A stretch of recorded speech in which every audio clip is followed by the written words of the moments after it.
રાજકુમારી, રાક્ષસ, ચોર અને વાંદરાની વાર્તા। મારી ચેનલમાં નવા છો તો મારી ચેનલને લાઈક કરો, શેર કરો, સબસ્ક્રાઇબ કરો। ધન્યવાદ। ઘણા સમય પહેલાની વાત છે કે રત્નસેન નામનો રાજા એક રાજ્ય પર રાજ કરતો હતો। રાજાનું રાજ્ય દૂર દૂર સુધી ફેલાયેલું હતું અને તેની પ્રજા પણ ખૂબ ખુશ હતી। રાજાને એક પુત્રી હતી। રાજકુમારીને હંમેશા ડર રહેતો હતો કે શકલ નામનો રાક્ષસ તેનું અપહરણ કરી લેશે। રાજકુમારીના આ ડરને કારણે રાજાએ રાજકુમારીના મહેલમાં સૈનિકોનો વિશાળ રક્ષક ગોઠવી દીધો।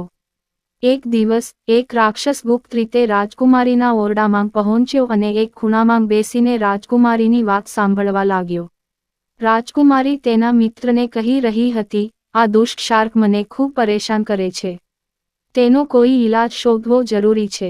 રાજકુમારીની વાત સાંભળીને મહેલમાં છુપાયેલો રાક્ષસ સમજી ગયો કે રાજકુમારી કોઈ મોટા રાક્ષસ કે રાક્ષસની વાત કરી રહી છે।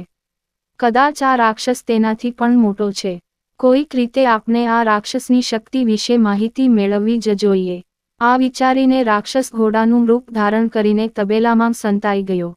તે જ રાત્રે એક ચોર ઘોડો ચોરી કરવાના ઈરાદે તબેલામાં પ્રવેશ્યો। ચોરે તબેલામાંના બધા ઘોડાઓની તપાસ કરી।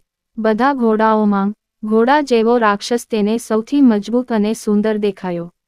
ઘોડાને ચોરવાના ઈરાદે તે તેની પીઠ પર ચડી ગયો અને તેની લગામ પોતાના હાથમાં લીધી।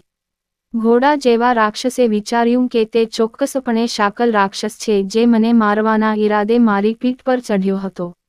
ઘોડા જેવા રાક્ષસે તેનું સ્વરૂપ બદલવાનો પ્રયાસ કર્યો પરંતુ તેની લગામ ચોરના હાથમાં હોવાથી તે તેનું સ્વરૂપ બદલી શક્યો નહીં।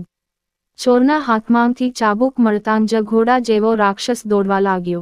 થોડે દૂર ગયા પછી ચોરે લગામ ખેંચીને રાક્ષસને રોકવાનો પ્રયત્ન કર્યો પણ તે રોકાયો નહીં અને દોડતો જ રહ્યો। ચોરને શંકા થઈ કે તે કોઈ ઘોડો નથી પણ ચોક્કસ કોઈ રાક્ષસ છે જે તેને મારવા આગળ લઈ જઈ રહ્યો છે। તે ચોક્કસપણે આગળ વધશે અને મને નીચે પછાડશે, મને મારી નાખશે અને મને ખાઈ જશે।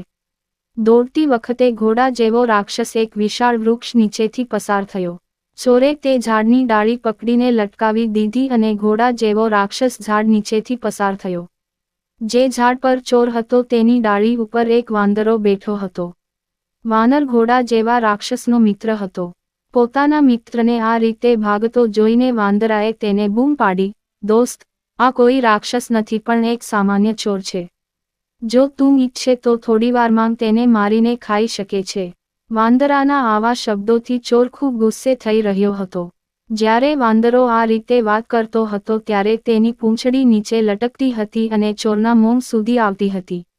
ચોરે ગુસ્સામાં વાંદરાની પૂંછડી મોંમાં નાખી અને તેને ચાવવા લાગ્યો। વાંદરાને ખૂબ જ પીડા થઈ રહી હતી પણ તેના મિત્ર રાક્ષસની સામે ચોરની શક્તિ બતાવવા માટે તે એકદમ શાંતિથી ત્યાં જ બેઠો રહ્યો પણ તેની પીડા વાંદરાના ચહેરા પરથી સ્પષ્ટ દેખાતી હતી। વાંદરાની આ હાલત જોઈને તેનો મિત્ર રાક્ષસ તેની પાસે આવ્યો અને કહ્યું, દોસ્ત, તું ગમે તે કહે, પણ તારા ચહેરા પરના હાવભાવ સ્પષ્ટ દર્શાવે છે કે તું આ ભયંકર રાક્ષસથી ખૂબ ડરી ગયો છે। આટલું કહીને ઘોડા જેવો રાક્ષસ ત્યાંથી ભાગી ગયો। પૂરી વાર્તા સાંભળવા માટે ધન્યવાદ।